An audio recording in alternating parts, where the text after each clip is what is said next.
हिंदी में यूपीएससी की तैयारी से संबंधित प्रोग्राम्स को देखने के लिए सब्सक्राइब करें स्टडी IQIAS हिंदी।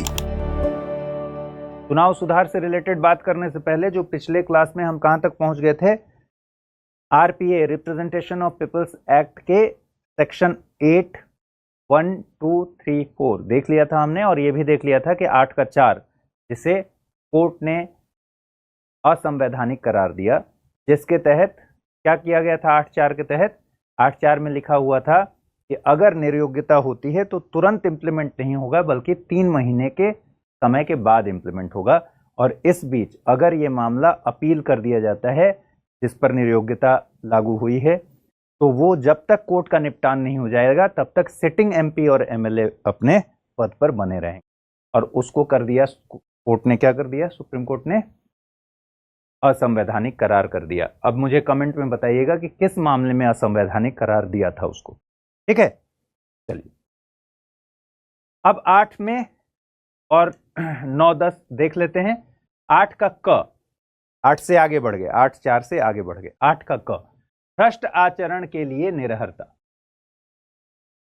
भ्रष्ट आचरण की पूरी बात बताई गई है कि किसे भ्रष्ट आचरण मानेंगे, जैसे बूथ कैप्चरिंग जैसी चीजें हैं, वहां जाकर अव्यवस्था फैलाना, इस तरह का पूरा विस्तार से दिया गया है सेक्शन 123 में।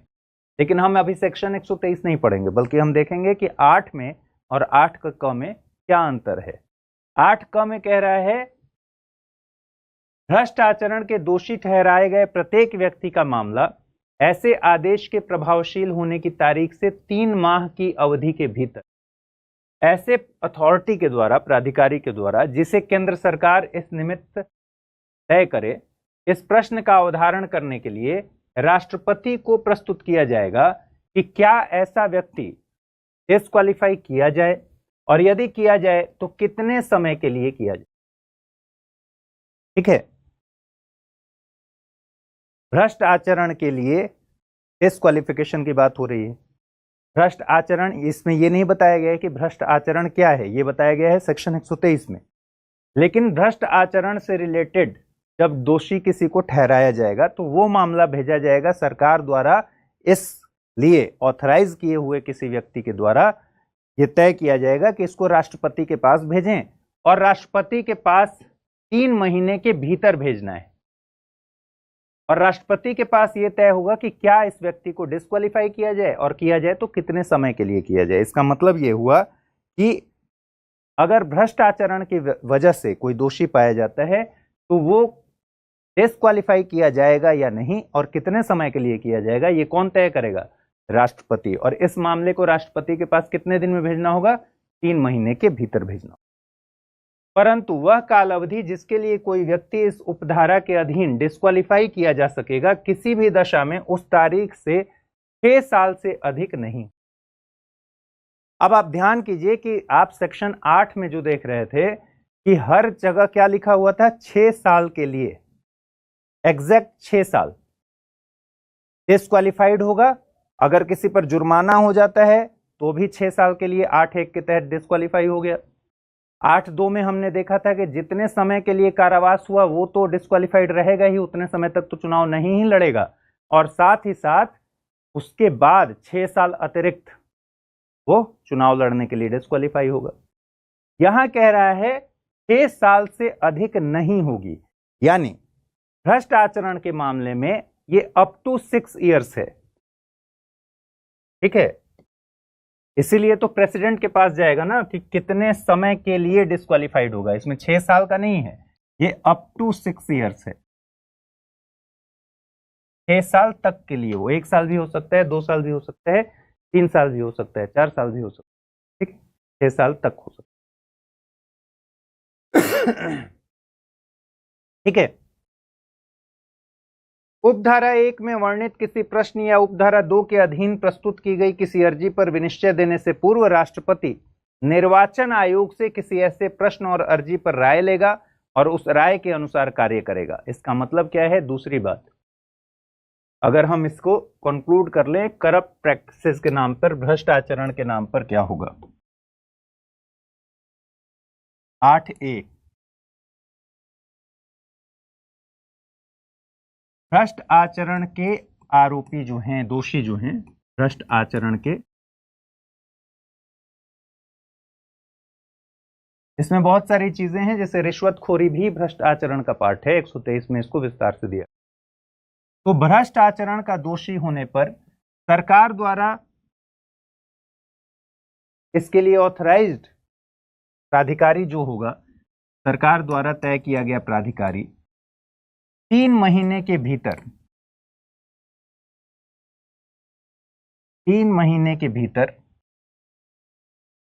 प्रेसिडेंट के पास इसलिए भेजेगा कि ये व्यक्ति जो दोषी है वो डिस्क्वालिफाइड होगा या फिर नहीं। अगर होगा तो कितने समय के लिए हो गया, कितने समय के लिए होगा। ऐसा क्यों है कितने समय के लिए होगा? क्योंकि मैक्सिमम जो लिमिट है डिस्क्वालीफाई होने की वो अप टू 6 इयर्स है। तो तय करना पड़ेगा कि 6 साल या उससे कम कितने समय के लिए डिस्क्वालीफाई किया जाएगा। अब ये प्रेसिडेंट खुद से डिसाइड करेगा या नहीं? प्रेसिडेंट खुद से डिसाइड नहीं करेगा, बल्कि चुनाव आयोग की राय के अनुसार काम करेगा। चुनाव आयोग की राय के अनुसार बाध्यता है उसकी, यानी सरकार के हाथ में नहीं है। चुनाव आयोग के अनुसार ही इसका डिस्क्वालिफिकेशन भ्रष्ट आचरण के आधार पर तय होगा, और कितने समय के लिए तय होगा ये सब तय प्रेसिडेंट करेगा, लेकिन किसके कहने पर तय करेगा? चुनाव आयोग के कहने पर तय करेगा। ठीक है। 8A के बारे में एक और महत्वपूर्ण बात यह है कि 8A की वजह से, भ्रष्ट आचरण की वजह से चुनाव लड़ने के लिए तो निर्योग्यता होगी ही, और साथ ही मतदान के लिए भी निर्योग्यता होगी। वोटिंग से भी मना हो जाएगा, निर्योग्य हो जाएगा उतने समय के लिए। ध्यान दीजिए, 8, 1, 2, 3 में हमने जो देखा वो चुनाव लड़ने के लिए निर्योग्यता की बात थी, मतदान के लिए नहीं। यहां 8A जो है वो दोनों के लिए निर्योग्यता की बात करता है। ठीक है। फिर है 9, भ्रष्टाचार या अभक्ति के लिए पद से हटाए जाने पर डिस्क्वालिफिकेशन। वो व्यक्ति जो भारत सरकार के अधीन या किसी राज्य की सरकार के अधीन पद धारण करते हुए करप्शन के कारण, भ्रष्टाचार के कारण, या राज्य के प्रति डिसलॉयल्टी के कारण, अभक्ति के कारण पद से हटा दिया गया है, ऐसे पद से हटाए गए व्यक्ति को उस तारीख से 5 साल की कालावधि के लिए निरस्त होगा। 8A की तरह नहीं है, 5 साल तक के लिए नहीं, सीधे सीधे 5 साल के लिए वो डिस्क्वालीफाई हो जाएगा चुनाव लड़ने से। ठीक है। कौन व्यक्ति? जो भारत सरकार या राज्य सरकार के अधीन करप्शन चार्जेस में पद से हटा दिया गया है, या सरकार के से डिसलॉयल्टी के आरोप में हटा दिया गया है, वो 5 साल के लिए डिस्क्वालीफाई हो जाएगा। फिर 9 का क, सरकार के साथ जो लोग कॉन्ट्रैक्ट आदि की वजह से डिस्क्वालीफाई हो जाते हैं, जैसे मान लीजिए कोई MP बना और उसका सरकार की किसी एजेंसी के साथ एक कॉन्ट्रैक्ट है जिससे उसको फायदा पहुंच रहा है, तो वो डिस्क्वालीफाइड हो जाएगा। तो जब तक, अगर मान लीजिए किसी को चुनाव लड़ना है तो पहले उसको सरकार के साथ वो सारे कॉन्ट्रैक्ट खत्म करने पड़ेंगे। अगर वो सारे कॉन्ट्रैक्ट खत्म कर देता है तो फिर वो चुनाव लड़ सकता है। और अगर पाया गया कि वो चुनाव लड़कर MP बन गया है, फिर भी उसके गवर्नमेंट कॉन्ट्रैक्ट चल रहे हैं जिससे वो मुनाफा कमा रहा है, तो उस कंडीशन में वो डिस्क्वालीफाई हो जाएगा। तो कोई भी व्यक्ति डिस्क्वालीफाई होगा यदि और जब तक कोई ऐसे कॉन्ट्रैक्ट विद्यमान है जो उसने सरकार के साथ अपने व्यापार या कारोबार के लिए उस सरकार को माल का, यानी गुड्स का प्रदाय करने के लिए, देने के लिए अगर कोई कॉन्ट्रैक्ट उसने किया है। ठीक है।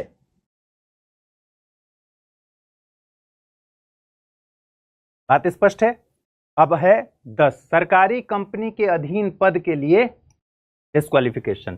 कोई भी व्यक्ति डिस्क्वालिफाइड होगा यदि और जब तक वह सहकारी सोसाइटी को इसमें से हटा दीजिए, किसी ऐसी कंपनी या निगम का जिसकी पूंजी में सरकार का 25% से कम अंश है, अगर MD है, ठीक है, प्रबंधक है या सचिव है, तो वो भी डिस्क्वालिफाइड होगा। ठीक। निर्वाचन व्ययों का, जो चुनाव में खर्च होते हैं, उसका लेखा जोखा, अकाउंट उसका अगर नहीं दाखिल किया गया, उसका लेखा जोखा नहीं बताया गया, तो भी डिस्क्वालिफिकेशन होगा। वो कैसे होगा? यदि निर्वाचन आयोग को समाधान हो जाता है कि कोई व्यक्ति अपने चुनावी खर्चों का लेखा उस समय के भीतर और उस रीति में जैसे इस अधिनियम के द्वारा या अधीन अपेक्षित है दाखिल करने में असफल रहा, मतलब जो चुनावी खर्च है उसका ब्यौरा देने में असफल रहा, तो वो डिस्क्वालिफाइड हो सकता है। उस असफलता के लिए कोई अच्छा कारण, रीजनेबल कारण उसके पास नहीं है अगर, तो वो क्या होगा, डिस्क्वालीफाई हो जाएगा। निर्वाचन आयोग ऐसे डिस्क्वालिफिकेशन के बाद शासकीय राज्यपत्र में प्रकाशित आदेश के द्वारा उसको डिस्क्वालिफाइड घोषित कर देगा और उस आदेश की तारीख से 3 साल की कालावधि के लिए वो व्यक्ति डिस्क्वालिफाइड होगा। तो अब ये पूरा डिस्क्वालिफिकेशन आपने समझ लिया है। एक बार फिर से देख लीजिए। भ्रष्ट आचरण के लिए हमने देख ही लिया कि अगर कोई व्यक्ति भ्रष्ट आचरण के मामले में दोषी ठहराया गया तो सरकार द्वारा इसके लिए जिस प्राधिकारी को जिम्मेदारी दी जाएगी कि प्रेसिडेंट को वो भेजे, वो 3 माह के भीतर ये मामला प्रेसिडेंट को भेज देगा। प्रेसिडेंट तय करेंगे कि ये व्यक्ति डिस्क्वालिफाइड है या नहीं, अगर डिस्क्वालिफाइड है तो कितने दिन के लिए है, और ये ऐसा करेंगे प्रेसिडेंट चुनाव आयोग की सिफारिश पर, उसकी राय पर, और बाध्य है, ठीक है, प्रेसिडेंट खुद से फैसला नहीं लेंगे। फिर है कि भ्रष्टाचार या फिर डिसलॉयल्टी की वजह से राज्य सरकार और केंद्र सरकार के अधीन काम करने वाला कोई व्यक्ति अगर भ्रष्टाचार की वजह से डिस्क्वालीफाई हो जाए, भ्रष्टाचार की वजह से पद से हटा दिया जाए, या डिसलॉयल्टी की वजह से सरकारों के प्रति अभक्ति के लिए डिसलॉयल्टी की वजह से पद से हटा दिया जाए, तो कितने साल के लिए वो डिस्क्वालीफाई होगा, 5 साल के लिए। फिर है कि अगर गवर्नमेंट के साथ कॉन्ट्रैक्ट है तो उन कॉन्ट्रैक्ट्स की वजह से भी डिस्क्वालिफिकेशन हो जाता है। इसका मतलब यह है कि अगर आपको चुनाव लड़ना है तो उसके पहले गवर्नमेंट के साथ कोई भी कॉन्ट्रैक्ट आपका नहीं होना चाहिए।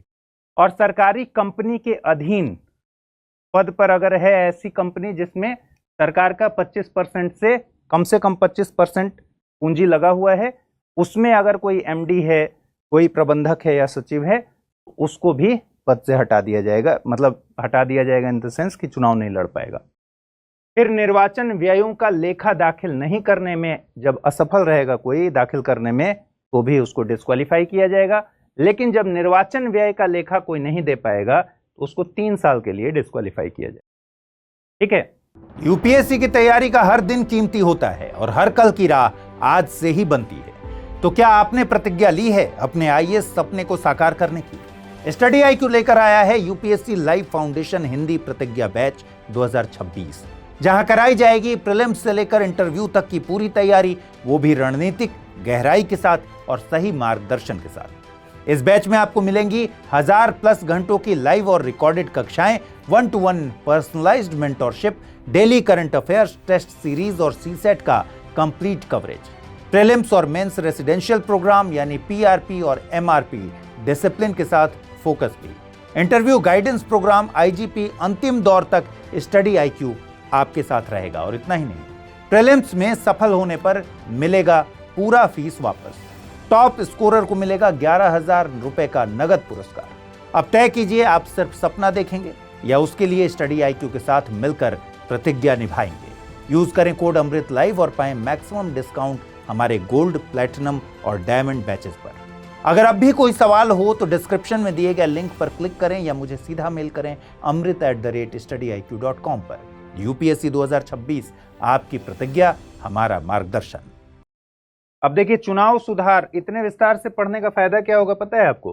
चुनाव सुधार में आधी से अधिक बातें या 75-80% बातें आप ऑलरेडी जानते हैं। क्यों? क्योंकि आपने RPA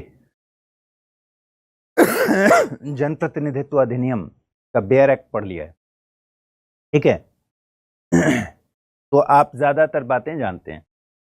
चलिए, चुनाव सुधार पर जो महत्वपूर्ण कमेटी है वो देखिए, तारकुंडे समिति 1974 की एक समिति है जिसका गठन सरकार ने नहीं बल्कि जयप्रकाश नारायण द्वारा किया गया था।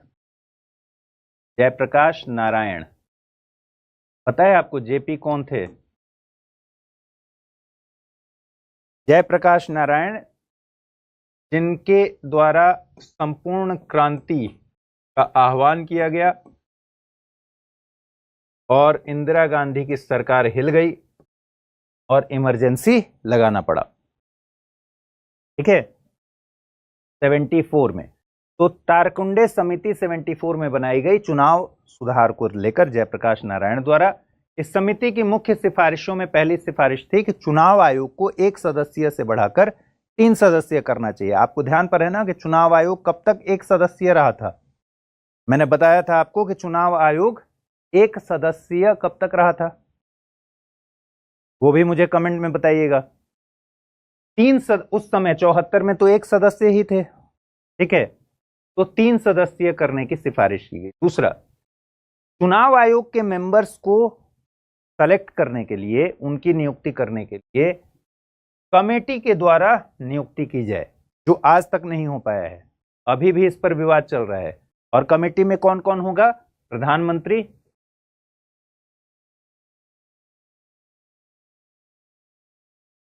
लोकसभा में विपक्ष का नेता,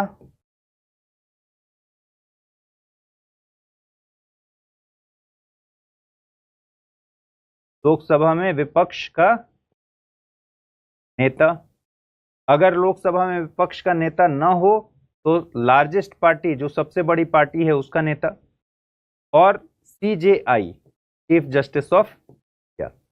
यही कमेटी आज भी बनाने की जो बात हो रही है, सरकार ने अपने बिल में सीजेआई की जगह कैबिनेट मिनिस्टर रखा और इसकी वजह से एक विवाद खड़ा हुआ। तो अभी तक ये कमेटी नहीं बन पाई है।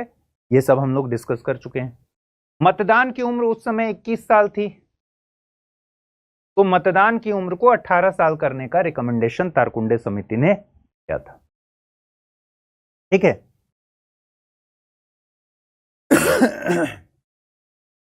फिर एक महत्वपूर्ण समिति थी दिनेश गोस्वामी समिति 1990 में। इसकी सिफारिशें क्या थी? इसने कहा कि वोटर आई कार्ड दीजिए। वोटर आई कार्ड ना होने की वजह से चुनाव में गड़बड़ियां होती हैं। किस तरह की गड़बड़ियां होती हैं? भाई, किसी के नाम पर कोई जाकर वोट दे देता है। अगर मतदाता पहचान पत्र हो तो किसी के नाम पर कोई जाकर वोट नहीं दे पाएगा, ठीक है। पहले क्या होता था? नाम ही था सिर्फ। अब किसी के नाम पर कोई गया, वोट दे दिया। तो मतदाता पहचान पत्र, वोटर आई कार्ड बनाने का और जारी करने के लिए दिनेश गोस्वामी समिति ने कहा। उसके अलावा चुनाव लड़ने की उम्र को कम करना और 18 साल करना, ये उनके भी रिकमेंडेशन में था, ठीक है। फिर आचार संहिता के उल्लंघन के मामले में 2 साल की सजा का रिकमेंडेशन किया दिनेश गोस्वामी समिति ने। आचार संहिता के मामले में, आचार संहिता कब लागू होता है? जैसे ही चुनाव की घोषणा होती है, अनाउंसमेंट के समय से ही, घोषणा के साथ ही आचार संहिता लागू हो जाती है। ध्यान रखिए कि आचार संहिता कोई वैधानिक डॉक्यूमेंट नहीं है, मॉडल कोड ऑफ कंडक्ट, बल्कि सबसे पहले केरल के इलेक्शन में इसे इंप्लीमेंट किया गया। फिर निर्वाचन आयोग ने विभिन्न पार्टियों से एक सहमति बनाई। दरअसल ये विभिन्न पार्टियों और निर्वाचन आयोग के बीच एक सहमति है, ठीक है। सहमति के आधार पर model code of conduct adopt किया गया और वो आज तक चला आ रहा है। तो जैसे ही चुनाव की घोषणा होती है, वैसे ही आचार संहिता लागू हो जाती है। लेकिन आचार संहिता के उल्लंघन के मामले में दिनेश गोस्वामी ने कहा, समिति ने, कि 2 साल की सजा का प्रावधान करना चाहिए, ठीक है। साथ ही चुनाव के पहले अधिकारियों के ट्रांसफर पर रोक लगाना बहुत जरूरी है। ये आज तक आप अगर देखेंगे कि चुनाव के ठीक पहले सरकारें, राज्य की सरकारें हों या केंद्र के स्तर पर हो, तुरंत ट्रांसफर शुरू हो जाते हैं। ऐसा क्यों होता है? अपने पसंदीदा अधिकारियों को की पोजीशन पर पहले से भेजा जाने लगता है ताकि चुनाव में उन्हें सहूलियतें हों। तो दिनेश गोस्वामी समिति ने कहा कि भाई, चुनाव के पहले अधिकारियों के ट्रांसफर पर रोक लग जानी चाहिए। और चुनाव के पहले मतलब मॉडल कोड ऑफ कंडक्ट जारी होने के बाद नहीं, बल्कि 6 महीना पहले से ही, 6 महीने पहले से ट्रांसफर पर रोक लगाइए और चुनाव खत्म होने के 6 महीने बाद तक ट्रांसफर पर रोक रहेगा। 6 महीने बाद तक क्यों? क्योंकि मान लीजिए चुनाव हुआ, चुनाव के पहले अधिकारियों को प्लेस कर दिया गया। अब चुनाव खत्म हुआ तो अब क्या किया जाएगा? जो अधिकारी सरकार के लिए सहूलियत भरे काम नहीं करते थे उनको पनिश किया जाएगा, तो उनको ट्रांसफर किया जाएगा। तो इन दोनों ही कंडीशनों को फ्री एंड फेयर इलेक्शन कराने के लिए चुनाव के पहले अधिकारियों के ट्रांसफर पर रोक लगाने की मांग सिफारिश की गई।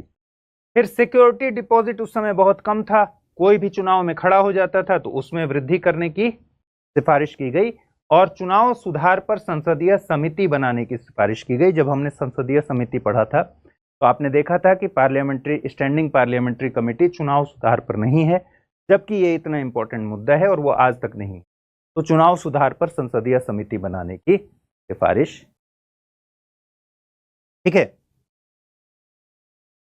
अब 1996 से पहले के क्या क्या चुनाव सुधार थे उसको देख लीजिए। फिर 1996 के चुनाव सुधार देखेंगे, फिर 96 के बाद देख लेंगे 2010 तक, और 2010 के बाद देख लेंगे। यही इसी तरीके से आपकी किताब में भी है, तो उसके बाद इसको पढ़ लीजिए।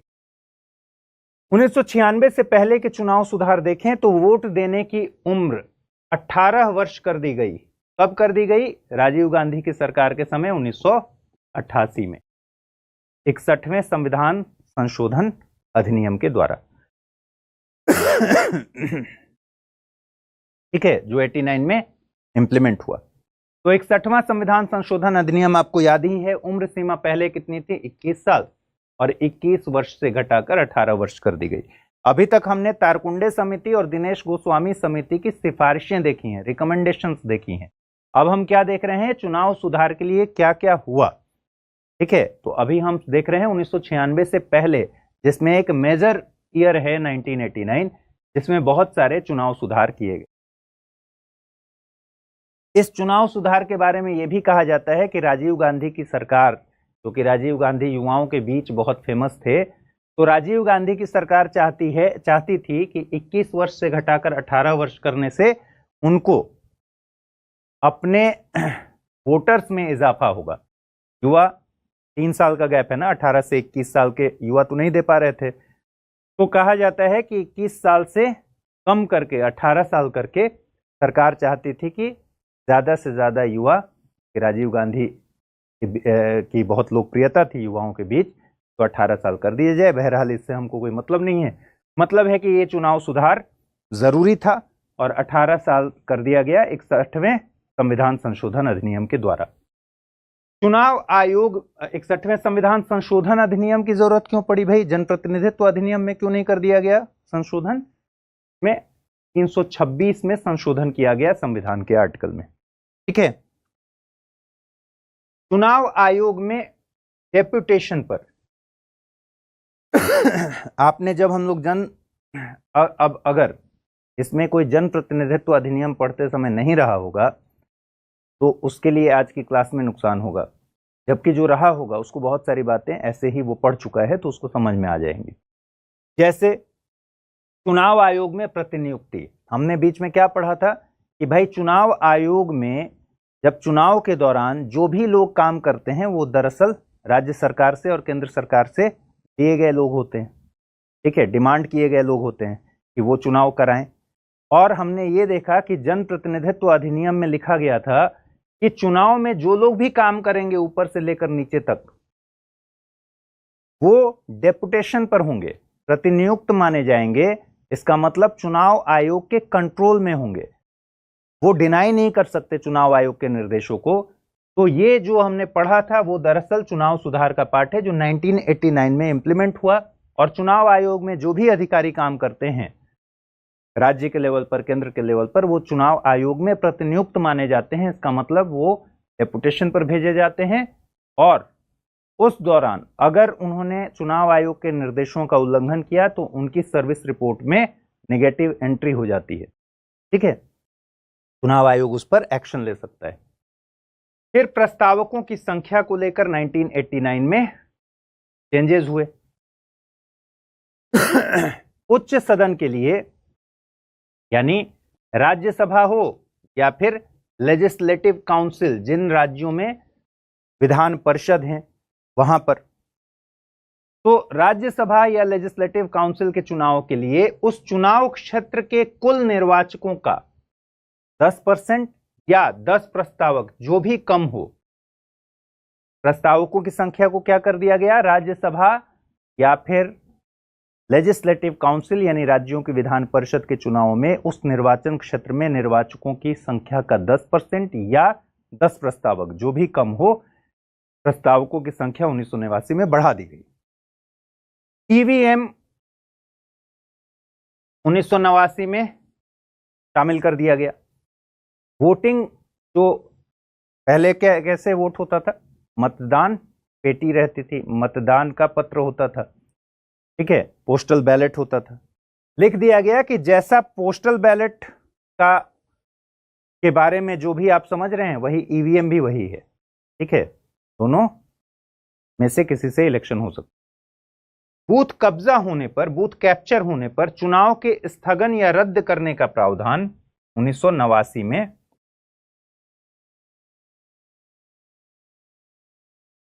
डाला गया, ठीक है।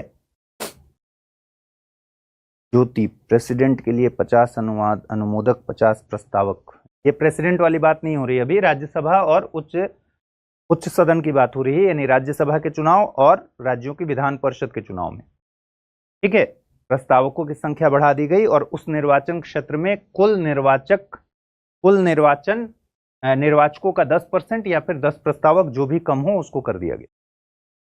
बूथ कब्जा होने पर चुनाव को स्थगन या रद्द करने का प्रावधान लगा दिया गया, यानी बूथ कैप्चर होने के बाद उस चुनाव को पूरी प्रक्रिया फिर से निभाई जाएगी, फिर से इलेक्शन होगा, फिर से नोटिफिकेशन आएगा, फिर से अनाउंसमेंट होगा, सब कुछ फिर से होगा। तो बूथ कैप्चर को की घटनाएं बहुत ज्यादा होती थी पहले, उसको न्यूट्रलाइज करने के लिए ये किया गया।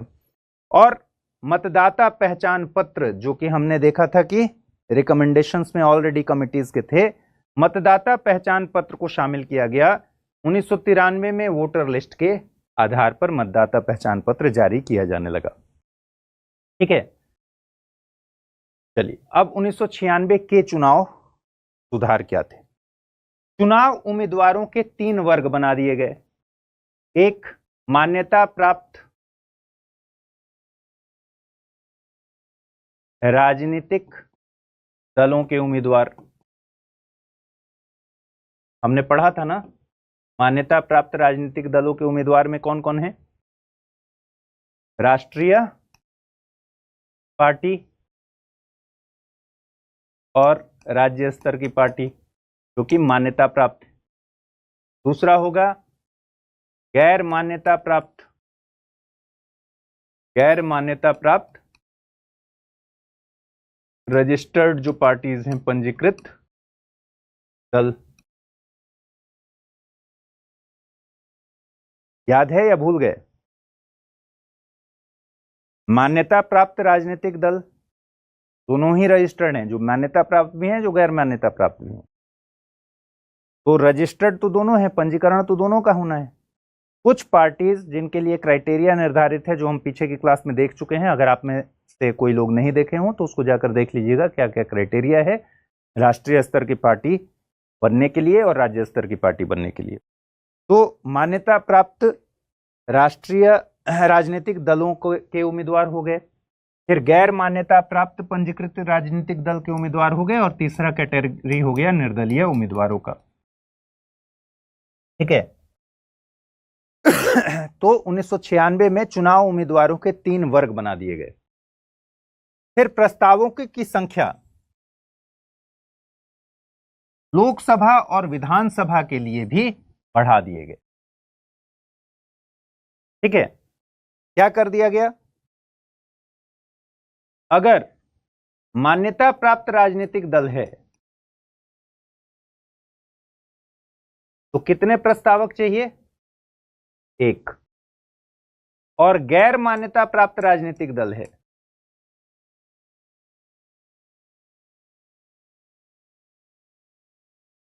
तो कितना चाहिए?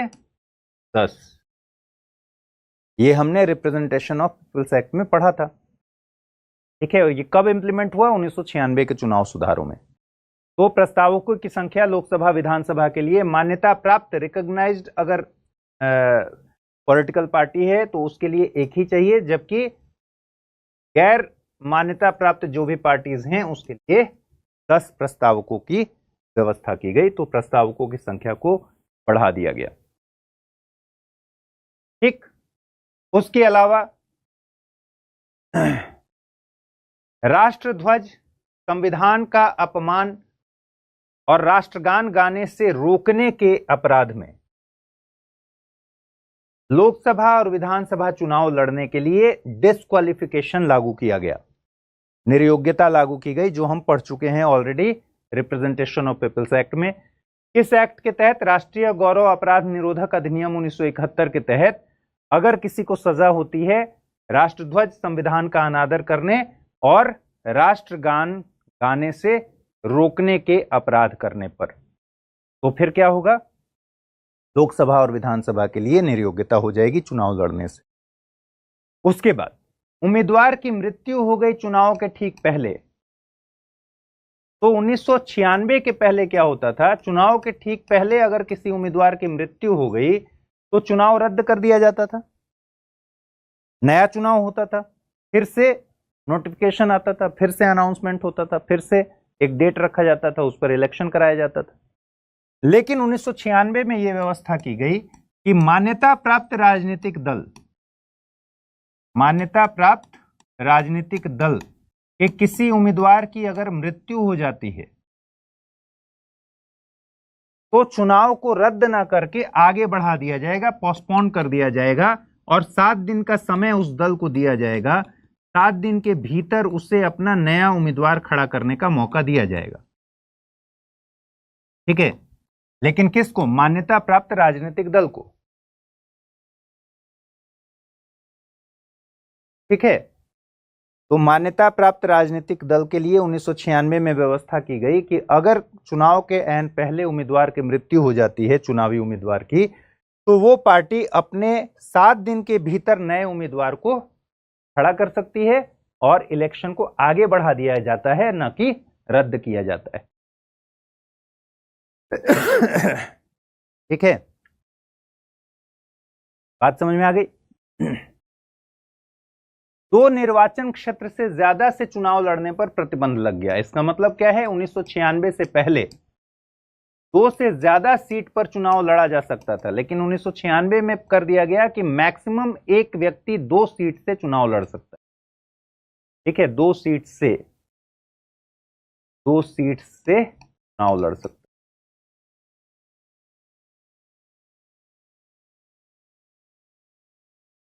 ये भी आप जानते हैं।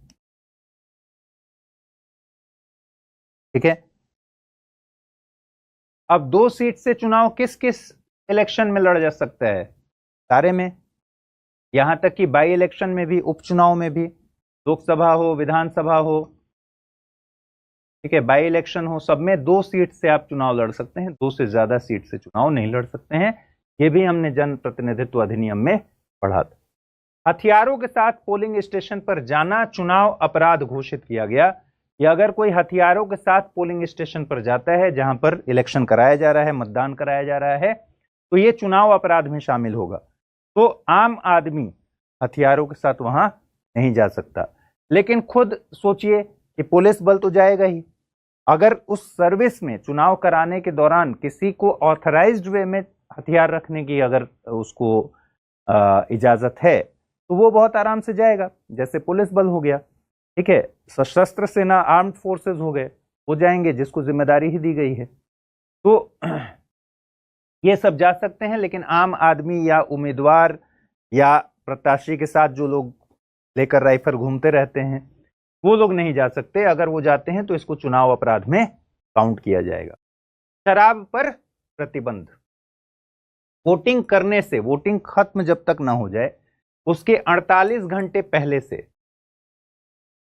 जहां इलेक्शन हो रहा है उस निर्वाचन क्षेत्र में, उसके आसपास, पोलिंग बूथ के आसपास का जो इलाका है वहां पोल खत्म होने से लेकर पीछे 48 घंटे तक शराब नहीं बेचा जा सकता। ना किसी होटल में बेचा जा सकता है, ना कहीं दुकान पर बेचा जा सकता है। इस पर प्रतिबंध है।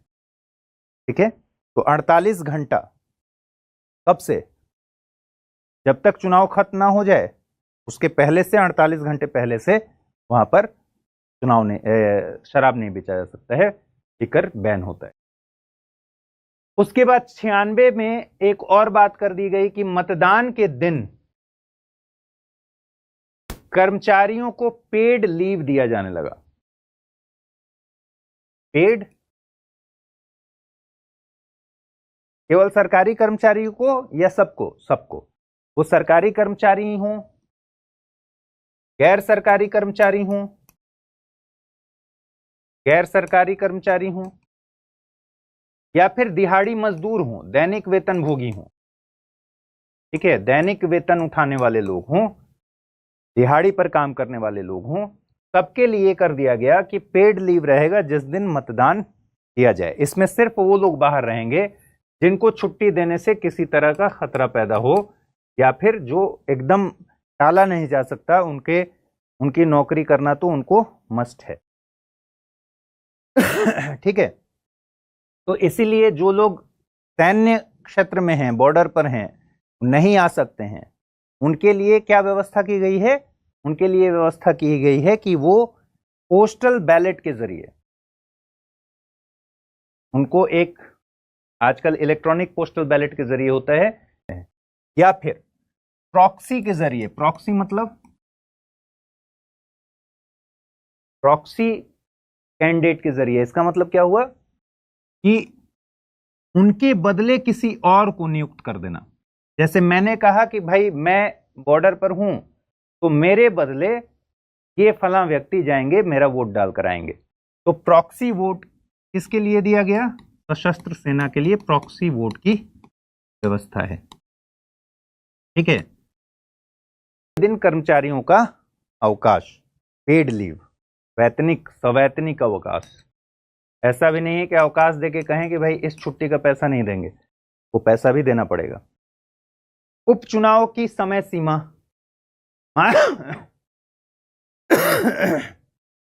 मान लीजिए कि किसी व्यक्ति की चुनाव हुआ, चुनाव के बाद कोई व्यक्ति जीत गया, जीतने के बाद उसकी मृत्यु, कोई सांसद हो या कोई विधायक हो, मृत्यु हो गई, तो उस सीट पर इलेक्शन होना है।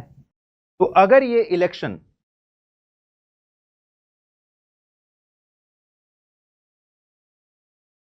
किसी के मृत्यु होने पर उपचुनाव होता है, इसको बाई इलेक्शन कहते हैं। मृत्यु हो गया या फिर किसी अन्य कारण से, कोई भी अन्य कारण हो सकता है ना, हो सकता है कोई विधायक सांसद बन जाए और वहां का सीट छोड़ दे। ठीक है, तो किसी अन्य कारण से, या कोई त्यागपत्र भी हो सकता है, त्यागपत्र देकर भी सीट खाली हो जाती है, या कहीं और चला जाए, या बीमार पड़ जाए, किसी वजह से त्यागपत्र देना पड़ जाए, तो उस कंडीशन में, या मौत हो जाए, तो उस कंडीशन में उपचुनाव होता है। और उपचुनाव में क्लॉज है कि 6 महीने के भीतर उस सीट पर इलेक्शन कराया जाता है, 6 महीने के भीतर। लेकिन 1996 में यह प्रोविजन किया गया कि अगर जिस सीट में, जो सीट खाली हुई है जहां बाई इलेक्शन करना है, अगर वहां ऑलरेडी जो उम्मीदवार चुना गया था उसका कार्यकाल 1 ही साल बचा है या 1 साल से कम बचा है,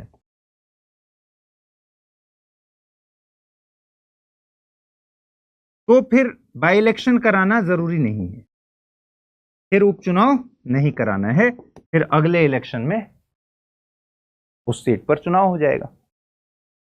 ठीक है, तो उपचुनाव की समय सीमा को चेंज कर दिया गया। अगर कार्यकाल 1 साल या उससे कम की अवधि बची है, 1 साल से कम की अवधि, तो 6 माह की समय सीमा यहां पर उपचुनाव के लिए नहीं लागू होता। अदरवाइज अगर 1 साल से ऊपर का समय बचा हुआ है, तो फिर क्या होगा? बाई इलेक्शन होगा और उपचुनाव 6 महीने के भीतर कराया जाएगा। फिर 1996 के बाद कौन कौन से चुनाव सुधार हुए? अब ज्योति, जो आप बोल रही थी, राष्ट्रपति और उपराष्ट्रपति के चुनाव में 1997 में प्रोविजन किया गया कि प्रस्तावकों और अनुमोदकों की संख्या 10 से बढ़ाकर 50 कर दी गई राष्ट्रपति के लिए, और उपराष्ट्रपति के चुनाव में 5 से बढ़ाकर 20 कर दी गई। मतलब 20 प्रस्तावक 20 अनुमोदक, और राष्ट्रपति पद के लिए चुनाव में 50 प्रस्तावक और 50 अनुमोदक। क्यों किया गया? क्योंकि कोई भी राष्ट्रपति के चुनाव में खड़ा हो जाता था। ठीक है, तो इसको कर दिया गया 50 प्रस्तावक और 50 अनुमोदक राष्ट्रपति के चुनाव में होंगे, और 20 प्रस्तावक और 20 अनुमोदक होंगे उपराष्ट्रपति के चुनाव में। पहले यह संख्या कितनी थी? 10 से बढ़ाकर 50 किया गया। पहले 10 था राष्ट्रपति के लिए और 5 था उपराष्ट्रपति के लिए। तो राष्ट्रपति के लिए 1997 में इसको कर दिया गया 50, और उपराष्ट्रपति चुनाव के लिए इसको कर दिया गया 20। जमानत राशि भी बढ़ा दी गई, 2500 से लेकर 15,000 रुपए कर दिया गया। की भी वजह यही है कि कोई भी खड़ा हो जाता था, तो इसको डिमोटिवेट करने के लिए जमानत राशि भी बढ़ा दी गई, सिक्योरिटी डिपॉजिट भी बढ़ा दी गई। डाक मतपत्र द्वारा वोटिंग की सुविधा 1999 में शुरू की गई। ठीक है, वही जो मैं अभी बता रहा था ना कि सशस्त्र सेना के लोग को डाक मतपत्र द्वारा वोटिंग करने की सुविधा है। तो 1999 में इस सुविधा को शुरू किया गया था, डाक मतपत्र द्वारा वोटिंग की सुविधा। ध्यान रखिए, एनआरआईज को वोटिंग की सुविधा डाक मतपत्र द्वारा मांग रहे हैं, लेकिन अभी तक नहीं मिला है। सुप्रीम कोर्ट ने भी कहा है इस पर सरकार से इसका रास्ता तलाशने के लिए। लेकिन एनआरआईज को तो पहले वोटिंग राइट्स ही नहीं था। जब वोटिंग राइट मिला इनको, तो वहां से आकर यहां वोट कास्ट करना उनके लिए बहुत भारी दिक्कत की बात है। तो इनकी डिमांड क्या है कि भाई पोस्टल बैलेट, इलेक्ट्रॉनिक ई पोस्टल बैलेट के जरिए हमें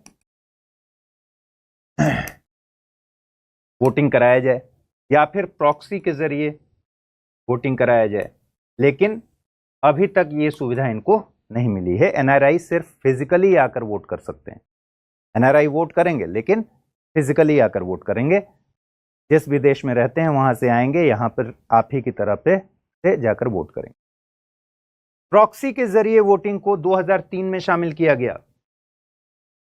सशस्त्र सेना में कार्यरत वोटरों को प्रॉक्सी की सुविधा दी गई। ठीक है, और डाक मतपत्र द्वारा किया गया 1999 में, और 4 साल बाद प्रॉक्सी के जरिए वोटिंग की सुविधा दी गई। नामांकन पत्र के साथ अन्य जानकारियां 2003 में ऐड करना जरूरी कर दिया गया। जैसे नामांकन पत्र दाखिल कीजिए, उसके अलावा एक और पत्र भरिए जिसमें बताइए क्या आपराधिक मामला में कभी सजा मिली है। ठीक है, किसी लंबित मामले में उम्मीदवार अभियुक्त है, अक्यूज्ड है, जिसमें 2 साल या अधिक की सजा हो सकती है, तो ये सब आपको भरना है। ये सब हम लोग आरपीए में पढ़ चुके हैं। पति पत्नी आश्रितों की संपत्ति का विवरण देना जरूरी कर दिया गया। ठीक, देनदारी कोई लायबिलिटी तो नहीं है, वो सरकारी, खासकर अगर सरकारी लायबिलिटी है, सरकारी पैसा लेकर बैठे हुए हैं और वो चुकाना है, तो उसका भी आपको मेंशन करना पड़ेगा। और शैक्षणिक योग्यता इत्यादि ये सब मेंशन करने के लिए 2003 में क्या किया गया?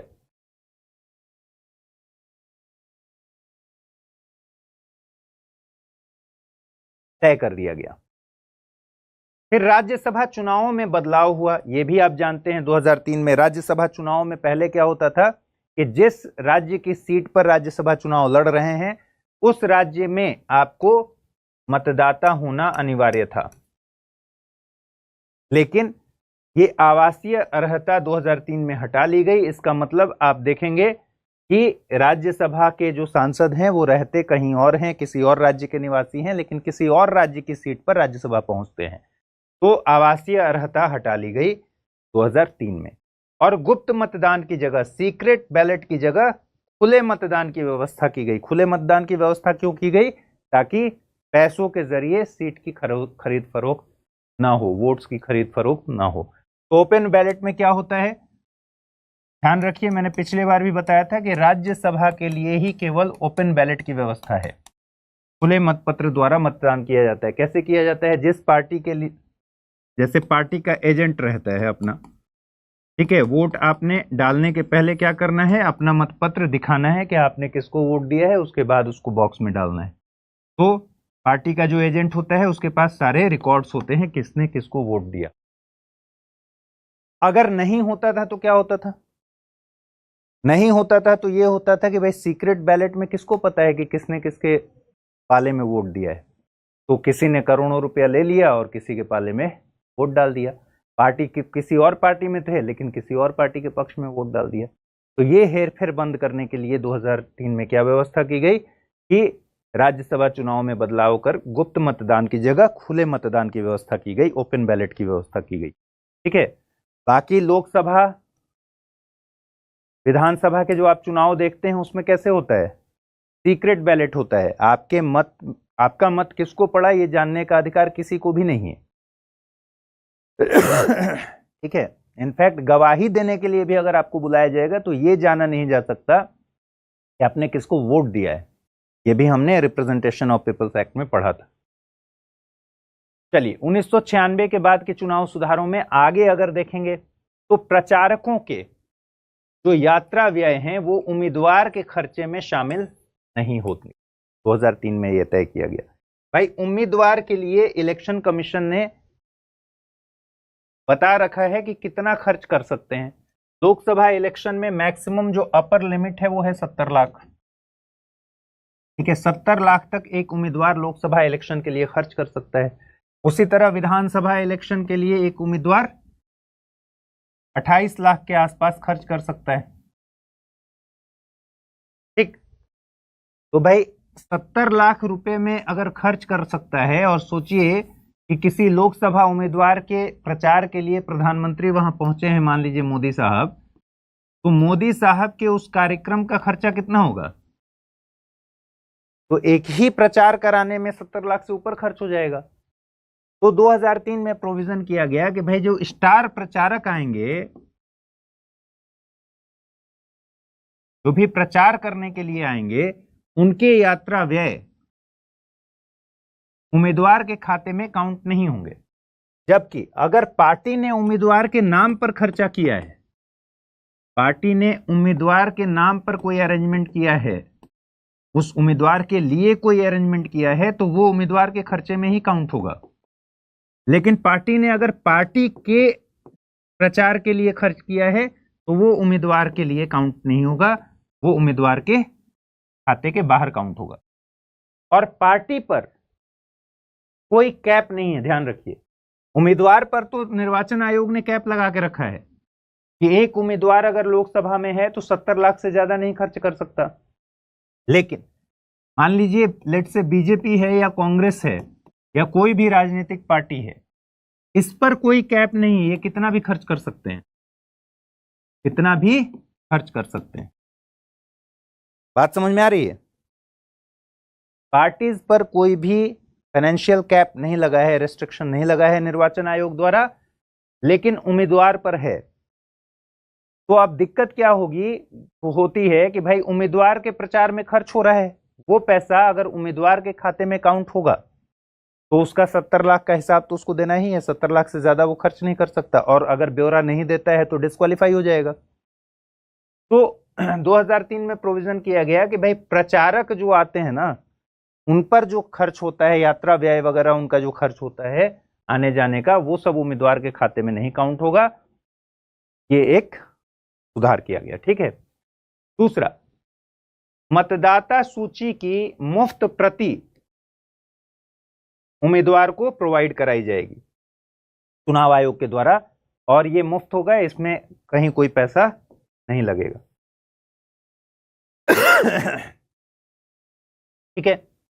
20,000 से ज्यादा के हरेक चंदे की जानकारी देना अनिवार्य कर दिया गया, आयकर छूट के साथ। आयकर छूट मतलब जिसने चंदा दिया है उसको आयकर में छूट मिलेगा, टैक्स में छूट मिलेगा। और पॉलिटिकल पार्टीज का टैक्स लगता है कि नहीं? पॉलिटिकल पार्टीज का टैक्स नहीं लगता, ये टैक्स से ऑलरेडी एग्जेम्प्टेड है। क्यों? क्योंकि ये मुनाफा बनाने वाली कमर्शियल कोई एंटिटी नहीं है, तो राजनीतिक पार्टियों को टैक्स नहीं देना होता।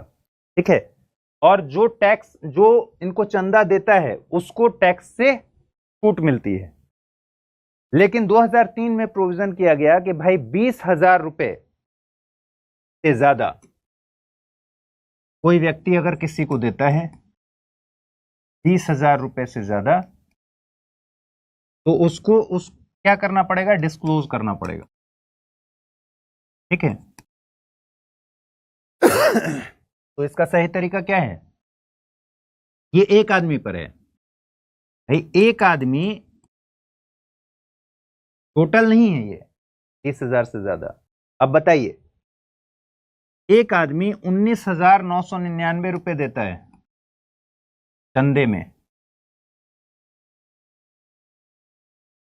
20,000 से अधिक के हर चंदे की जानकारी देना अनिवार्य किया गया है। पॉलिटिकल पार्टी के लिए इसको डिस्क्लोज करना जरूरी नहीं है, इस चंदे की जानकारी नहीं देगा वो। ठीक है, 1 रुपया कम कर दिया। और ऐसे हजारों अमाउंट जा सकते हैं, हजारों लोग ऐसा अमाउंट दे सकते हैं 19,900। ठीक। तो 2003 में ऐसी व्यवस्था की गई कि 30,000 से अधिक के हर चंदे की जानकारी देना अनिवार्य हो गया। इसी में हम लोग आगे पढ़ेंगे इलेक्टोरल बॉन्ड, तो आगे समझेंगे इलेक्टोरल बॉन्ड क्या होता है, वीवीपैट क्या होता है, ये सब इंपॉर्टेंट चीजें हैं जो आपको पता होना चाहिए। फिर इलेक्ट्रॉनिक मीडिया पर समय का आवंटन करने की व्यवस्था की गई 2003 में। मान्यता प्राप्त राजनीतिक दलों को केबल टीवी नेटवर्क और अन्य इलेक्ट्रॉनिक मीडिया में टाइम अलॉट किया जाता है ताकि वो अपना प्रचार कर सके, ये भी उनको सुविधा दी गई। ठीक है। तो इलेक्ट्रॉनिक मीडिया पर, और इलेक्ट्रॉनिक मीडिया पर है ये, इसमें प्राइवेट केबल नेटवर्क भी है और इलेक्ट्रॉनिक चैनल्स भी हैं, केबल नेटवर्क भी है। केबल नेटवर्क पर भी चाहे तो कर सकते हैं, लेकिन उसके लिए अभी सरकार ने कोई कानून नहीं बनाया है। ठीक है, कोई रूल नहीं बनाया है। अन्य इलेक्ट्रॉनिक मीडिया पर, लेकिन ध्यान रखिए कि ये सिर्फ मान्यता प्राप्त राजनीतिक दलों को ही प्रोवाइड होता है ये समय प्रचार करने के लिए। अब दिक्कत ये है कि भाई मान लीजिए बीजेपी को समय दिया गया 1 घंटा, तो आप पार्टी भी कहेगी ना कि 1 घंटा समय चाहिए, तो उनके पिछले परफॉर्मेंस के आधार पर और राष्ट्रीय पार्टी और राज्य स्तर की पार्टी के आधार पर समय में अंतर हो सकता है। ठीक है, सबको एक बराबर समय नहीं दिया जाता, बल्कि पिछले परफॉर्मेंस के आधार पर और उनके कद के हिसाब से उनको जरूरत के हिसाब से दिया जाता है। ईवीएम में ब्रेल लिपि की व्यवस्था 2004 में की गई। पहली बार 2004 में आंध्र प्रदेश के एक विधानसभा क्षेत्र में ईवीएम में ब्रेल लिपि को इंप्लीमेंट किया गया। अब 2010 के बाद के चुनाव सुधार क्या है? पहले एग्जिट पोल आप देखते होंगे कि चुनाव के पहले ही एग्जिट पोल शुरू हो जाता था, तो बाद में एग्जिट पोल पर प्रतिबंध लगाया गया। एग्जिट पोल में होता क्या है, नाम से ही समझ में आ रहा है कि एग्जिट हो तब पोल कराइए। मतलब जब मतदाता मतदान देकर बाहर निकले तब उससे पूछिए, ठीक है, कि क्या राय है उसकी, किस राजनीतिक परिदृश्य के बारे में क्या राय है, या फिर पॉलिटिकल पार्टीज के बारे में क्या राय है, वो अपनी राय दे। लेकिन वो इलेक्शन के दौरान, चुनाव अनाउंस हुआ उस दौरान ही, चुनाव के नजदीक ही कार्यक्रम होने लगते थे पहले एग्जिट पोल। और इसकी वजह से क्या होता था, इसकी वजह से किसी राजनीतिक दल को फायदा हो जाएगा और किसी राजनीतिक दल को नुकसान हो जाएगा। क्यों? क्योंकि लाखों करोड़ों लोगों के बीच एक परसेप्शन क्रिएट होने लगा है, कौन जीत रहा है कौन हार रहा है। तो 2010 के बाद के जो सुधार थे उसमें एग्जिट पोल पर प्रतिबंध लगाया गया। और एग्जिट पोल पर प्रतिबंध मतलब कि जब पोल से देकर, मतलब जो पोलिंग बूथ से जब बाहर आए तब जाकर उनसे बातचीत की जा सकती है, उसके बेस पर। ठीक है। भ्रष्ट आचरण के आधार पर अयोग्य घोषित करने वाले मामले में 3 महीने के भीतर राष्ट्रपति के पास पेश होंगे। अभी अभी हमने पढ़ा था, इसका क्या था, 8A, section 8A, representation of people's act में सेक्शन 8A, जिसमें मैंने आपको बताया था कि 6 साल तक की निर्योग्यता है। 6 साल की नहीं है, 6 साल तक की, अप टू 6 ईयर्स। जबकि 8(1)(2)(3) में निर्योग्यता 6 साल की है, कारावास के समय के साथ 6 साल की निर्योग्यता है। तो 8A जो जोड़ा गया वो कब जोड़ा गया? 2010 के बाद में जोड़ा गया। भ्रष्ट आचरण के आधार पर अयोग्य घोषित करने वाले मामले 3 महीने के भीतर राष्ट्रपति के पास पेश होंगे, और राष्ट्रपति किसके कहने पर इस पर निर्णय लेगा निर्योग्यता का? चुनाव आयोग के कहने पर। यानी चुनाव आयोग की राय यहां बाध्यकारी है। ठीक है। फिर है जमानत राशि में बढ़ोतरी। लोकसभा के लिए 10 से बढ़ाकर 25,000 कर दिया गया सिक्योरिटी डिपॉजिट। SC STs के लिए इसको 5 से बढ़ाकर 12,000 कर दिया गया। विधानसभा में 10,000 और 5,000 कर दिया गया। ठीक है। 10,000 किसके लिए? जैसे लोकसभा में 10 से बढ़ाकर 25,000 कर दिया गया, वैसे ही विधानसभा में 5 से बढ़ाकर 10,000 कर दिया गया, और 5,000 हो गया SC STs के लिए। NRI वोट, हर नागरिक जिसका नाम मतदाता सूची में नहीं है नाम दर्ज करा सकता है। क्या कह रहा है? हर नागरिक। अब सोचिए 2011 तक NRIs को वोटिंग राइट्स नहीं थे, इसके लिए बहुत लड़ाइयां हुई। 2011 में एक महत्वपूर्ण निर्णय लिया गया। NRI पहले बताइए कि भारत के नागरिक होते हैं या फिर नहीं होते हैं? NRIs भारत के नागरिक होते हैं या फिर नहीं होते?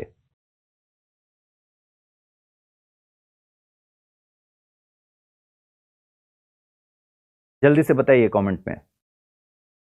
होते हैं। तो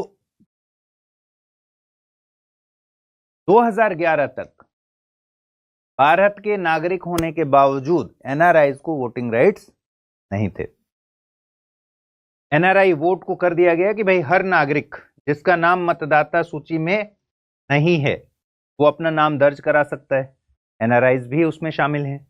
तो NRIs को वोटिंग राइट्स दिए गए, लेकिन फिजिकली प्रेजेंट होकर इनके लिए कोई ई पोस्टल बैलेट जैसी सुविधा नहीं है या प्रॉक्सी वोटिंग जैसी सुविधा नहीं है जैसा सशस्त्र सेना के प्रति है। सुप्रीम कोर्ट ने इस मामले में कहा कि सेना के लिए जो लोग काम कर रहे हैं उनकी तुलना आप NRI से नहीं कर सकते, उनकी विशेष स्थिति है। तो या फिर वो सेना के लिए हो या फिर उन फोर्सेस को जिनको जिम्मेदारी ही दी गई है अलग अलग स्टेट में इलेक्शन कराने की, उनके स्थिति से आप NRIs की तुलना कर सकते हैं। फिर मतदाता सूची में 2013 से ऑनलाइन पंजीकरण, ऑनलाइन रजिस्ट्रेशन की सुविधा शुरू की गई मतदाता पंजीकरण संशोधन नियम 2013 के जरिए। ठीक है। तो ऑनलाइन रजिस्ट्रेशन के लिए अप्लाई कर सकते हैं। नोटा, सुप्रीम कोर्ट के निर्देश पर 2013 में राज्य विधानसभा और 2014 के लोकसभा चुनाव में none of these option, NOTA, किसी को न चुनने का विकल्प दिया गया। ध्यान रखिएगा, मान लीजिए किसी इलेक्शन में नोटा से ज्यादा वोट पड़ गए। इतने ज्यादा वोट पड़ गए कि मान लीजिए ए प्रत्याशी है, बी प्रत्याशी है, इसको मिले 3,000 वोट, ठीक है, बी प्रत्याशी को मिले 4,000 वोट और नोटा में पड़े 15,000 वोट। कौन जीतेगा? चलिए इसको भी बताइए, जीतता कौन है? ए को मिले 3,000, बी को मिले 4,000 और नोटा से पड़े 15,000 वोट्स। कौन जीतेगा?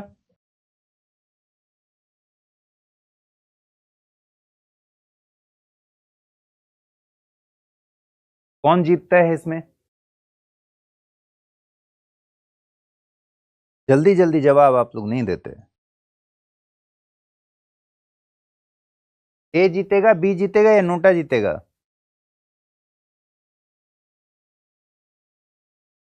बी जीतेगा। सबको क्लियर है कि नोटा में कितना भी वोट पड़ जाए, लेकिन जिसको ज्यादा वोट पड़ा है, जिस प्रत्याशी को, first past the post system आपको पता ही है, ठीक है, जो हम पहले भी पढ़ चुके हैं, जिसको सबसे ज्यादा वोट मिलेगा वो जीत जाएगा। ठीक है। उसके बाद VVPAT, voter verifiable paper audit trial 2013 में नागालैंड में नौकासेन में पहला प्रयोग किया गया। वीवीपैट क्या है? वीवीपैट है कि ईवीएम जैसे आप देखते हैं, ईवीएम के साथ ही एक डिवाइस लगा दिया जाता है जो रिसिप्ट प्रिंट करता है। ठीक है, तो रिसिप्ट प्रिंट करेगा। मैंने, अब देखिए दिक्कत क्या है, मान लीजिए मैंने ईवीएम पर एक प्रत्याशी को वोट दिया, ए के सामने मैंने बटन दबाया और पता चला कि ये ए के सामने बटन दबाया, लेकिन इस ईवीएम में कुछ खराबी थी, टेक्निकल फॉल्ट था और मेरा वोट चला गया सी को। ठीक, तो वीवीपैट क्या करता है कि इसका एक रिसिप्ट प्रिंट करता है, रसीद इसका एक निकालता है और वो रसीद जो वोट डाल रहा है उसको मिलता नहीं है। वो रसीद आपको दिखेगा, उसमें यह दिखेगा कि आपने जिस उम्मीदवार पर बटन दबाया रिसिप्ट निकला, आपने देख लिया कि भाई उसी उम्मीदवार को वोट पड़ा है। ठीक है, वो फिर गिर जाएगा बॉक्स में, रिसिप्ट बॉक्स में जमा होता रहेगा। आप इस रसीद को ले नहीं सकते, आप इस रसीद तक पहुंच भी नहीं सकते। लेकिन मान लीजिए कि जब पोलिंग हो गया और काउंटिंग के दिन ये ईवीएम क्रैश कर गया और काम नहीं कर रहा है, तो एक तो फायदा ये हो गया कि भाई वीवीपैट के जरिए आपने ये वेरीफाई कर लिया कि आपने जिसको वोट दिया था वोट उसी को पड़ा है। दूसरी बात, अगर आपातकाल में ये ईवीएम मशीन खराब हो जाए तो आप क्या करेंगे? चुनाव आयोग क्या करेगा? इससे मैन्युअली रिसिप्ट निकाल के देख लेगा कि कितने वोट किस पार्टी को पड़े हैं, क्योंकि आपको पता है एक ईवीएम में, एक पोलिंग बूथ पर 800 से 1000 लोगों की वोटिंग होती है। उस पर भी कई ईवीएम होते हैं, एक ही साथ तो होता नहीं, तो एक में बहुत ज्यादा स्ट्रेंथ तो है नहीं। उस कंडीशन में इस ईवीएम के जो वीवीपैट्स हैं उसके जरिए पता चल जाएगा, अगर ईवीएम खराब भी हो जाएगा तो, कि कितने वोट्स किसके पड़े हुए थे। तो आपातकाल में इसको काउंटिंग के लिए भी आप यूज कर सकते हैं। और voter verifiable paper audit trial, voter verify कर सकता है कि भाई आपने जिसको वोट दिया उसी को वोट गया है। ध्यान रखना है, 2013 में पहली बार नागालैंड में नौकासेन में इसका प्रयोग हुआ और इसमें रिसिप्ट मिलता नहीं है। ठीक है, चलिए, जेल या पुलिस हिरासत में रहा व्यक्ति चुनाव लड़ सकता है। 2013 में सुप्रीम कोर्ट का निर्णय इसके उलट था। अब इस मामले में क्या हुआ भाई? इस मामले में यह हुआ कि पटना हाई कोर्ट का एक डिसीजन था, पटना हाई कोर्ट का डिसीजन, जिसको बाद में सुप्रीम कोर्ट ने भी बरकरार रखा। यह डिसीजन क्या था कि जेल में रहने वाला व्यक्ति, हमने पढ़ा था ना कि जेल में रहने वाला व्यक्ति जेल में है अगर ट्रायल हुआ है या फिर नहीं हुआ है, ट्रायल पूरा हो चुका हो या फिर नहीं हुआ हो, दोनों ही कंडीशन में अगर जेल में है तो वो मतदान नहीं कर सकता, मतदान नहीं कर सकता। ठीक है, मतदाता सूची में उसका नाम नहीं रहेगा। अब प्रॉब्लम यह है कि अच्छा, इसका एक्सेप्शन भी याद रखिए जो हमने रिप्रेजेंटेशन ऑफ पीपल्स एक्ट में पढ़ा था कि सिर्फ प्रिवेंटिव डिटेंशन में, निवारक निरोध में, निवारक निरोध कानून के तहत अगर कोई प्रिवेंटिव डिटेंशन में है तो वो वोट डाल सकता है। ठीक है, पोस्टल बैलेट के जरिए वो वोट डाल सकता है। तो जेल में रहने वाला व्यक्ति जब मतदान नहीं कर सकता, वह चुनाव कैसे लड़ सकता है? जब चुनाव लड़ने की शर्त है ना कि उसका नाम वोटर लिस्ट में होना चाहिए, उम्मीदवार का नाम वोटर लिस्ट में होना चाहिए ना। अब इस व्यक्ति का नाम ही अगर वोटर लिस्ट से हट गया है, मतदान करने के लिए ये एलिजिबल नहीं है, तो ये चुनाव कैसे लड़ेगा? जबकि चुनाव लड़ने की शर्त है कि वोटर लिस्ट में नाम होना चाहिए। तो पटना हाई कोर्ट ने इसी तर्क पर कहा कि भाई जब जेल में है व्यक्ति मतदान नहीं कर सकता तो चुनाव भी नहीं लड़ सकता। 2013 में सुप्रीम कोर्ट ने इस फैसले को बरकरार रखा और कहा कि जेल में रहने वाला व्यक्ति जो मतदान के लिए एलिजिबल नहीं है वो चुनाव भी नहीं लड़ सकता है। ठीक है, तो भाई ऑब्वियसली अगर ऐसा हो गया तो सोचिए पॉलिटिकल पार्टीज का क्या हाल होगा। तो पॉलिटिकल पार्टीज ने क्या किया, सरकार ने क्या किया, RPA representation of people's act में संशोधन करा दिया और संशोधन करा के कर दिया कि भाई जेल में रहने वाला जो व्यक्ति है, जो हिरासत में है या जेल में है, वो चुनाव लड़ सकता है, उसके चुनाव लड़ने पर रोक नहीं। ठीक है, रोक, बात समझ में आ गई। तो जेल या पुलिस हिरासत में रहा व्यक्ति चुनाव लड़ सकता है। ये सुप्रीम कोर्ट के फैसले को न्यूट्रलाइज करने के लिए जनप्रतिनिधित्व अधिनियम में क्या किया गया, संशोधन कर दिया। मतदाता सूची में 2013 से ऑनलाइन पंजीकरण की सुविधा, अच्छा ये तो हम लोग पढ़ चुके हैं। ठीक है, चलिए आगे। 8/4 को असंवैधानिक घोषित कर दिया गया। 8/4 को असंवैधानिक घोषित करने में कुछ बताना है या आप लोग को पता है?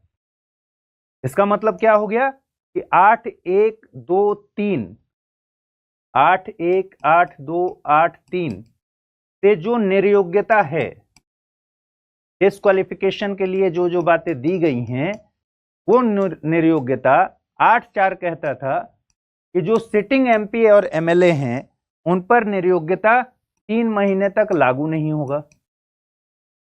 ठीक है, और अगर मामला कोर्ट में है तो जब तक कोर्ट केस का निपटारा नहीं कर देगा सिटिंग एमपी और एमएलए अपने पद पर बने रहेंगे। इसको सुप्रीम कोर्ट ने कहा यह असंवैधानिक है। किस केस में है ये मैं बता चुका हूं, ये आपको कमेंट में बताना है। और जैसे ही ये असंवैधानिक घोषित हुआ, इसका मतलब क्या हुआ कि जैसे ही ये निर्योग्यता हुई, ठीक है, वो तुरंत इंप्लीमेंट हो जाएगी। अगर किसी को 2 साल से ऊपर की सजा हो गई 8(3) के तहत, ठीक है, तो वो तुरंत क्या होगा, एमपी एमएलए अगर सिटिंग है तो नहीं रहेगा क्योंकि वो निर्योग्य घोषित। तो 8/4 को असंवैधानिक घोषित कर। फिर गुप्त राजनीतिक दान की सीमा 20,000 से घटाकर 2,000 कर दिया गया 2017 में, यानी 2,000 से ज्यादा बिना डिस्क्लोज किए आप चंदा नहीं दे सकते। कॉर्पोरेट चंदा पर से कैप हटा दिया गया 2017 में। पहले क्या होता था, पहले होता था कि 3 साल किसी कंपनी को अगर मान लीजिए राजनीतिक पार्टी को चंदा देना है तो कंपनी के पिछले 3 साल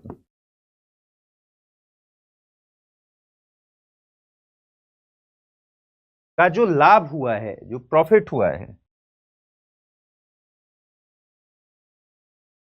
लाभांश का 7.5% तक ये राजनीतिक पार्टी को चंदे के रूप में दिया जा सकता।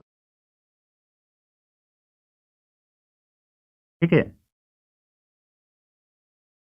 पहले क्या प्रोविजन था, किसी कंपनी के पिछले 3 साल के लाभांश का 7.5% पॉलिटिकल पार्टी को चंदा दे सकते थे। तो अपर कैप लगा हुआ था, मैक्सिमम कितना दे सकते थे लाभांश का, 7.5%। लेकिन 2017 में क्या किया गया, इस कैप को हटा दिया गया।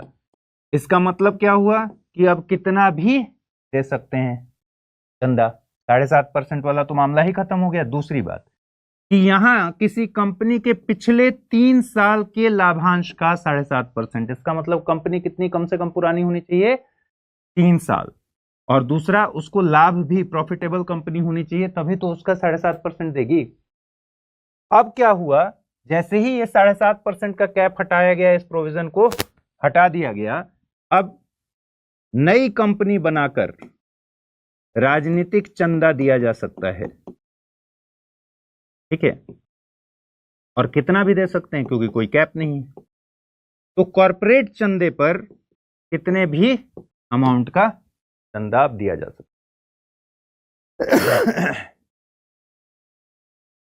फिर शुरुआत की गई 2018 में चुनावी बॉन्ड की।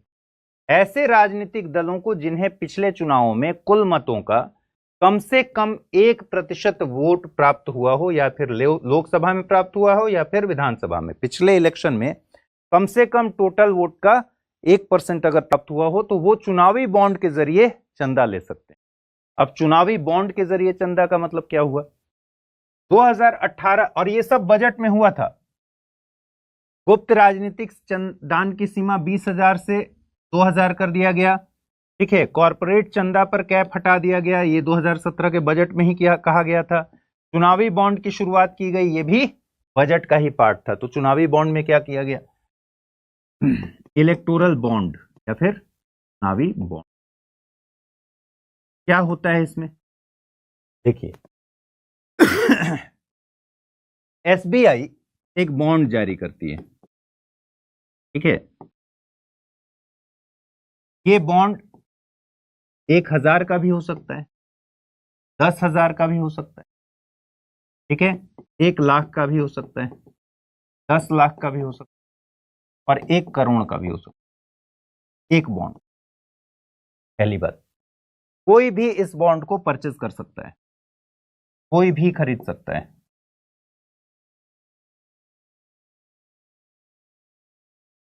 जिसको, मान लीजिए आपको राजनीतिक पार्टी को चंदा देना है, आपने एसबीआई से ये बॉन्ड लिया, बॉन्ड जारी हुआ, आपने बॉन्ड लिया, आपने ये बॉन्ड जाकर दे दिया पॉलिटिकल पार्टी को, जो भी आपका पसंदीदा पॉलिटिकल पार्टी। ये पॉलिटिकल पार्टी अपने खाते में इस बॉन्ड को 15 दिन के भीतर जमा कर देगा, 15 दिन के भीतर जमा कर देगा। और जितने पैसे का बॉन्ड है, लेट से कि 1 करोड़ का बॉन्ड है, तो 1 करोड़ रुपया इसके खाते में चला जाएगा। 15 दिन के भीतर अगर जमा नहीं किया तो फिर एसबीआई इसको प्रधानमंत्री रिलीफ फंड में भेज देगा। ठीक है, प्रधानमंत्री राहत कोष में भेज देगा। अब सवाल है कि भाई ई बॉन्ड लाया क्यों गया? ई बॉन्ड इसलिए लाया गया क्योंकि इसमें जिसने इससे बॉन्ड खरीदा है एसबीआई से, एसबीआई उसका नाम नहीं बताएगा, उसका नाम गुप्त रहेगा। ठीक है, बॉन्ड खरीदने वाले व्यक्ति का नाम एसबीआई गुप्त रखेगा, अपने पास रखेगा। बॉन्ड के ऊपर भी उसका नाम नहीं होगा और यह सूचना वो किसी के साथ साझा नहीं करेगा। तो इसका मतलब क्या हुआ कि इलेक्टोरल बॉन्ड ऐसा जरिया है जिससे राजनीतिक दल चंदा लेते हैं और वो चंदा अज्ञात सोर्स से लेते हैं। इसका मतलब अज्ञात सोर्स है, किसी को पता नहीं है। अब एक बात बताइए कि मान लीजिए एसबीआई ही जारी करता है, मान लीजिए बीजेपी की सरकार अभी है, किसी ने कांग्रेस को भर भर के चंदा दिया है। गवर्नमेंट में जो बैठी हुई पार्टी है उसके लिए कितना मुश्किल है यह पता करना कि कांग्रेस को किसने चंदा दिया है। एसबीआई से डेटा ही तो मंगवाना है, पता चल जाएगा। ठीक है, तो ई बॉन्ड जारी किया गया पॉलिटिकल फंडिंग के लिए और अज्ञात पॉलिटिकल फंडिंग के लिए, क्योंकि इसमें जो बॉन्ड लेता है उसके नाम को उजागर नहीं किया जाता है और कितना भी चंदा, पॉलिटिकल चंदा तो कितना भी हो सकता है। तो ऐसे राजनीतिक दल जिन्हें पिछले चुनाव में कुल मतों का कम से कम 1% प्राप्त हुआ है, उनको चुनावी बॉन्ड के जरिए चंदा मिलता है। ठीक है, विदेशी फंडिंग की अनुमति भी 2018 में ही शुरू कर दी गई, एफसीआरए में संशोधन करके। इसके पहले विदेशी फंडिंग की अनुमति नहीं थी पॉलिटिकल पार्टीज में के चंदे के तौर पर, लेकिन विदेशी फंडिंग की अनुमति 2018 में कर दी गई।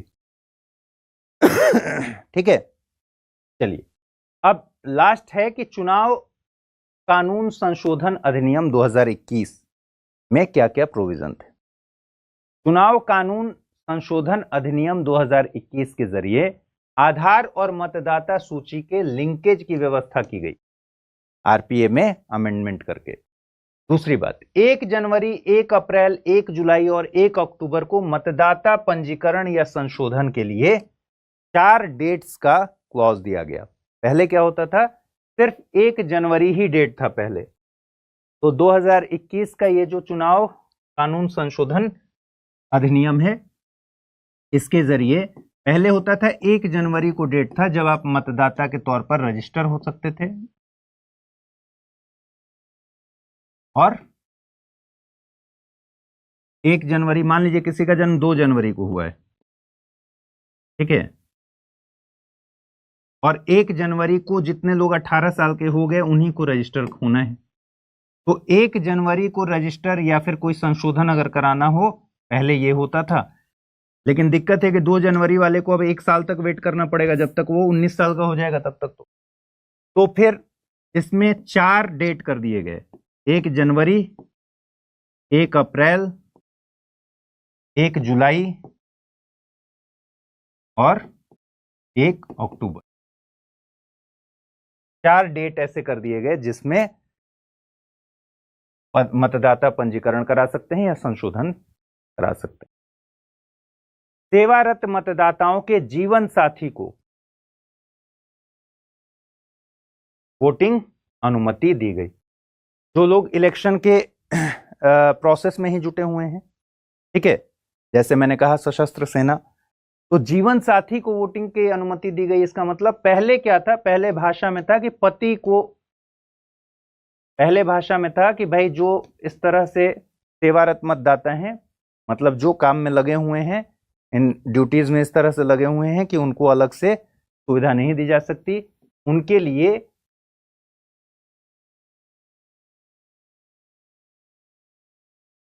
था पत्नी को भी प्रॉक्सी वोटिंग या फिर पोस्टल बैलेट के जरिए वोट करने की सुविधा थी। उसको पत्नी की जगह कर दिया गया स्पाउस, जीवन साथी का मतलब इसको जेंडर न्यूट्रल बना दिया गया। मतगणना प्रयोजन से परिसरों की मांग की व्यवस्था की गई, जिसमें ईवीएम रखने से लेकर वीवीपैट रखने से अन्य सामग्रियों को स्टोर करने के अलावा जो सुरक्षा बल गए हैं या जो मतदान कर्मी गए हैं उनके रुकने की व्यवस्था भी उसमें शामिल कर दिया गया। तो उन परिसरों की मांग सरकारों से करने की चुनाव आयोग को परमिशन मिल गई कि भाई उसमें सिर्फ मतदाता ईवीएम ही नहीं रखना है, वीवीपैट ही नहीं रखना है, बल्कि जो लोग आएंगे उनके रुकने की व्यवस्था उसमें करने की अनुमति। ठीक है, अब लास्ट है कि विधि आयोग की 255वीं रिपोर्ट चुनाव सुधार के बारे में क्या प्रोविजन करती है, इसको हम लोग कल देखेंगे। अपना ख्याल रखिए, ठीक से पढ़ाई लिखाई कीजिए और पीछे का रिवाइज कर लीजिए।